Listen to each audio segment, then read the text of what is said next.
The most feared man in Bellwether City had walked past shootings without blinking, stared down armed enemies without lowering his eyes, and built an empire from secrets powerful people would kill to protect. But on an ordinary morning, beneath the glass roof of a crowded downtown train station, one trembling question stopped him so suddenly that the men walking behind him nearly collided with his back. "Do you know anyone who wants a little girl?" The voice was barely louder than the rolling suitcases and departure announcements echoing through the station. It came from a child sitting alone on a wooden bench, clutching a torn yellow backpack against her chest, as if it were the last safe thing left in the world. Her hair had been tied into two uneven braids, one nearly undone. Her shoes were too big. Her pale green sweater was missing a button.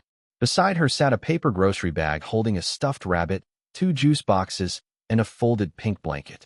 Cashion Ror looked down at her, and for the first time in years, the most dangerous man in Bellwether City didn't know what to say. He hadn't come to Central Station to rescue anyone. He was there to meet a corrupt property developer who'd spent months stealing from families through fake housing projects. Cashion's business lived in the gray space between law and crime, a world where debts were paid in fear and reputation was worth more than money. He owned nightclubs, private security firms, warehouses near the harbor, and enough leverage over judges and businessmen to unravel half the city.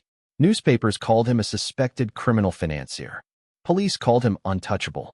The people who worked for him simply called him Mr. Roar and never asked twice. At 39, Cashion wore silence like armor. His charcoal suit was immaculate, his black hair combed back from a thin scar near his temple, his expression carrying the cold patience of a man used to obedience. Yet staring at the small girl on the bench, something in her face reached past every wall he'd built. She wasn't crying. That was what unsettled him most. She looked exhausted past tears, like a child who'd already learned that crying didn't always bring anyone back. He scanned the station, expecting a frightened parent to come rushing toward them. Commuters bought coffee. Tourists studied maps. Office workers hurried toward platforms. No one was searching for a child. No one was watching the bench. He asked, quietly, where her parents were. She held the backpack tighter and told him her name was Romy Calder. She was 7. Her mother had left her there just after sunrise, said she needed to speak to someone, kissed her forehead, and told her to stay where people could see her. Romy had waited for hours, counting trains, watching the crowd grow, eventually working up the courage to ask strangers whether they knew a family who might want her. One of Cashion's men, Sorenvale, quietly suggested calling station security. It was the sensible move. Cashion could hand the child to the authorities, finish his meeting, go back to the life he understood. Then Romy kept talking. Her mother had been sick for months. They'd slept in their car until it was repossessed. The night before, they'd stayed behind a laundromat. Her mother used to say children deserved warm beds and breakfast tables, but didn't know any more how to give her those things. Romy looked up at him with wide gray eyes and asked if she'd been left behind because she was hard to love. The station seemed to disappear around him. Nearly 3 decades earlier, Cashion had asked almost the same question. He'd been 11, sitting on the steps of a church shelter after his father vanished and his mother died of an illness no one had treated in time. He remembered families arriving to collect younger children while no one came for him. He remembered a volunteer calling him, within earshot, angry and troubled and too old to place easily. By the time a cruel foster placement took him in, he'd already decided love was just a promise people made before they left. Survival demanded hardness. He ran away at 15, slept in abandoned buildings, delivered packages for men whose names were spoken carefully, and learned that fear opened doors kindness never could. Every year after, he buried that lonely boy a little deeper under money and violence. He believed that boy was gone. Romy had found him in a crowded station with one question. Cashion took off his coat and draped it around her shoulders. Then he sat beside her, ignoring the puzzled looks from his men, and told her that being left behind didn't mean she was unlovable, that sometimes adults got trapped inside problems so painful they made terrible choices, and those choices belonged to the adults, never to the children left holding them. He told Soren to cancel the meeting. Within minutes, his security team was quietly pulling station camera footage while a trusted attorney called Child Protective Services. Cashion wouldn't let Romy be taken into some sterile back office full of uniforms. Instead, he bought her pancakes and apple slices from the station cafe and sat across from her in the open morning light while she ate in small, careful, embarrassed bites, apologizing whenever syrup touched the table, folding her napkin after every few bites. Small habits that said more than any explanation could. This was a child who'd learned to make herself invisible so she wouldn't be a burden. He noticed bruising around one of her wrists. When he asked, gently, she said a man named Brant had grabbed her 2 nights before, after her mother refused to give him money.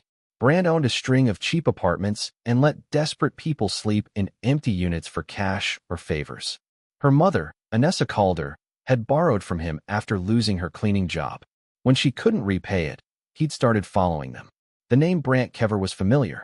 Kever ran an illegal eviction racket through a network of condemned buildings, recruiting desperate tenants, charging impossible fees, threatening anyone who complained.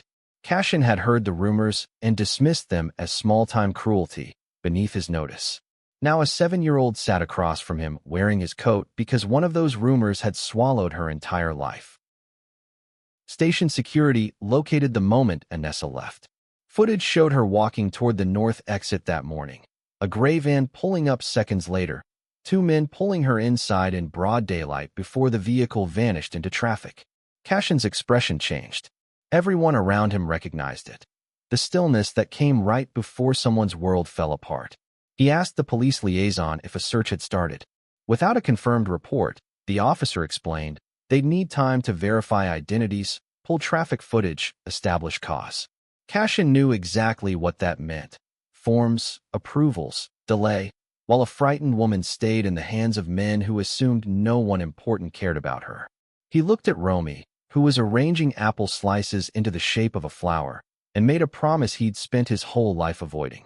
He told her he'd bring her mother back. The search moved fast. Cashion's security company pulled traffic camera access through private business ties, while Soren worked the phones, harbor workers, taxi drivers, building supervisors.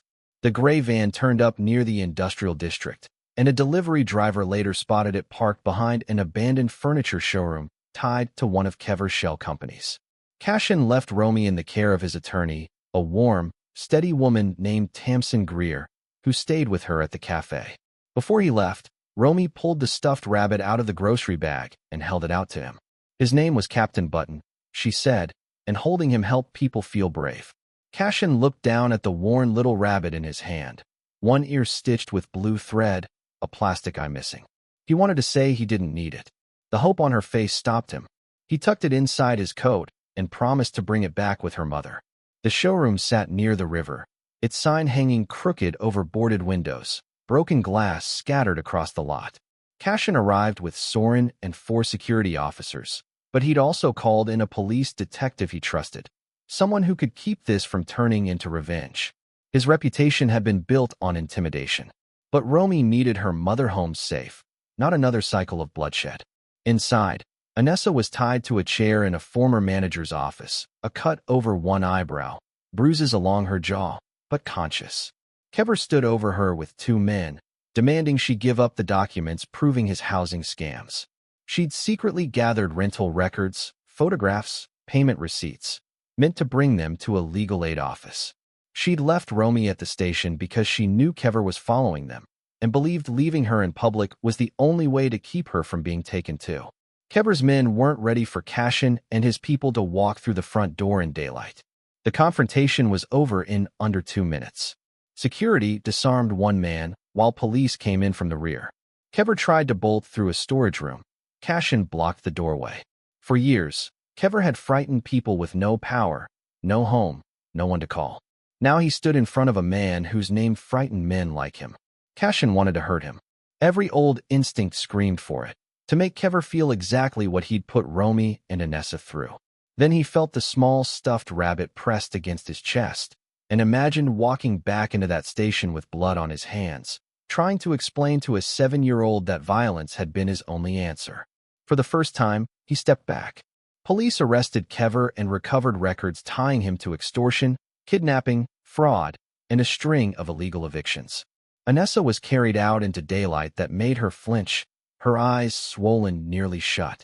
When Cashion told her Romy was safe, Her whole body gave out with relief. At the hospital, she explained she'd never meant to leave for good. The plan had been to lure Kever away, slip free, and get back to the station. But once they forced her into the van, she'd spent every second certain Romy was still waiting there alone. Cashion brought her back that afternoon. Romy spotted her mother from across the hospital family room and ran so fast Tamsin barely had time to stand. Anessa dropped to her knees, and the two of them held on to each other under a window full of warm light. Romy didn't ask why her mother had left. She just pressed her face into her shoulder and said, over and over, that she'd known she would come back. Cashion stood near the doorway, uncomfortable with the ache in his chest. He'd put back together what never should have broken. But he knew rescue alone wouldn't fix their lives. Anessa still had no job, no home, no protection from the systems that had failed her long before Kever ever showed up. That evening, Cashion did something that shocked everyone who knew him. He offered Anessa a position at one of his legitimate property companies, reviewing tenant complaints and flagging abusive landlords. He arranged a furnished apartment through a nonprofit housing partnership and quietly covered the first year's rent. He enrolled Romy in a nearby school with an after-school arts program, and he turned over information on several criminal operations he'd spent years quietly ignoring, including some run by his own associates. Soren warned him that powerful people would read this as weakness. Cashion said ignoring cruelty had been the real weakness all along. Over the months that followed, Bellwether City watched Cashion Ror change in ways no headline could quite capture. He shut down businesses built on intimidation, redirected millions into emergency housing, and turned an abandoned hotel into housing for families with nowhere else to go.